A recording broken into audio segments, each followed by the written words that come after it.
ನಮಸ್ಕಾರ friends, my name is Lakshmi. Welcome to my YouTube channel.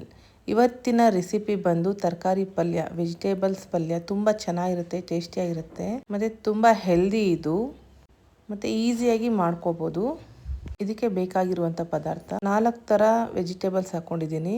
Broccoli, carrot, beans, ನೌಕೋಲ್ ಮತ್ತು ಈರುಳ್ಳಿ, ಒಣಗಿದ ಮೆಣಸಿನ್ಕಾಯಿ, ಕೊತ್ತಂಬರಿ ಸೊಪ್ಪು, ಕರಿಬೇವಿನ ಸೊಪ್ಪು. ಇಷ್ಟಿದ್ರೆ ಪಲ್ಯ ರೆಡಿ. ನೋಡಿ, ಒಂದು ಕುಕ್ಕರ್ಗೆ ಈ ಹಸಿ ತರಕಾರಿ ಎಲ್ಲ ಹಾಕ್ಕೋಬೇಕು. ಹಾಕ್ಕೊಂಡು ಒಂದು ಸ್ವಲ್ಪ ಸಾಲ್ಟ್ ಹಾಕ್ಕೊಂಡು ಇದನ್ನು ಒಂದು ಕೂಗಿಸ್ಕೋಬೇಕು. ತುಂಬ ಬೇಯಿಸ್ಕೋಬಾರ್ದು, ಒಂದು ಕೂಗಿಸ್ಕೊಂಡ್ರೆ ಸಾಕು. ಕರೆಕ್ಟಾಗಿ ಹದವಾಗುತ್ತೆ. ತುಂಬ ಜನ ಪಲ್ಯಗಳು ಮಾಡೋದಕ್ಕೆ ಕಷ್ಟ ಅಂದ್ಬಿಟ್ಟು ಮಾಡೋದೇ ಇಲ್ಲ. ಬಟ್ ಇದು ಹೆಲ್ದಿ, ತುಂಬ ಒಳ್ಳೆಯದು. ಫೈಬರ್ ಎಲ್ಲ ಸಿಗುತ್ತೆ ನಮ್ಮ ಬಾಡಿಗೆ ಫೈಬರ್ ತುಂಬ ಇಂಪಾರ್ಟೆಂಟು. ನಮಗೆ ಇದು ಸಿಗೋದು ತರಕಾರಿಯಲ್ಲೇ, ಅದರಿಂದ ತುಂಬ ಯೂಸ್ ಮಾಡಿ, ಚೆನ್ನಾಗಿರುತ್ತೆ. ನೋಡಿ, ಒಂದು ವಿಸಿಲ್ ಆಗಿದೆ ಇದು. ಈಗ ಒಂದು ಬಾಣಲಿಗೆ ಎಣ್ಣೆ ಒಂದು 3ರಿಂದ 4 ಸ್ಪೂನ್ ಹಾಕ್ಕೊಳ್ಳಿ. ಮತ್ತು ಇದಕ್ಕೆ ಸಾಸಿವೆ ಮತ್ತು ಜೀರಿಗೆ ಅರ್ಧ ಸ್ಪೂನ್ ಹಾಕ್ಕೊಳ್ಳಿ.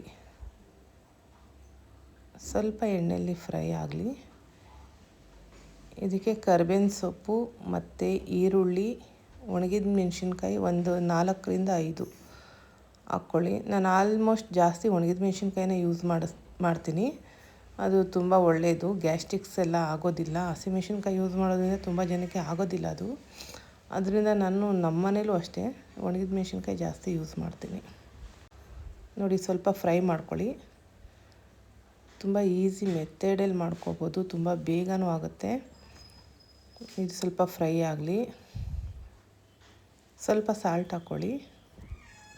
ಮತ್ತು ಬೇಯಿಸಿಟ್ಟಿರೋ ತರಕಾರಿ ಎಲ್ಲ ಹೀಗೆ ಮಿಕ್ಸ್ ಮಾಡ್ಕೋಬೇಕು.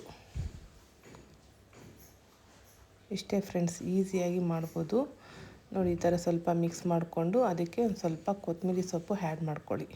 ನೋಡಿ ಫ್ರೆಂಡ್ಸ್, ರೆಡಿಯಾಗಿದೆ. ತುಂಬ ಈಸಿಯಾಗಿ ಮಾಡುವಂಥ ಈ ವಿಡಿಯೋ ಇಷ್ಟ ಆದರೆ ಲೈಕ್ ಮಾಡಿ, ಶೇರ್ ಮಾಡಿ, ಸಬ್ಸ್ಕ್ರೈಬ್ ಮಾಡ್ಕೊಳ್ಳಿ. Thank you so much.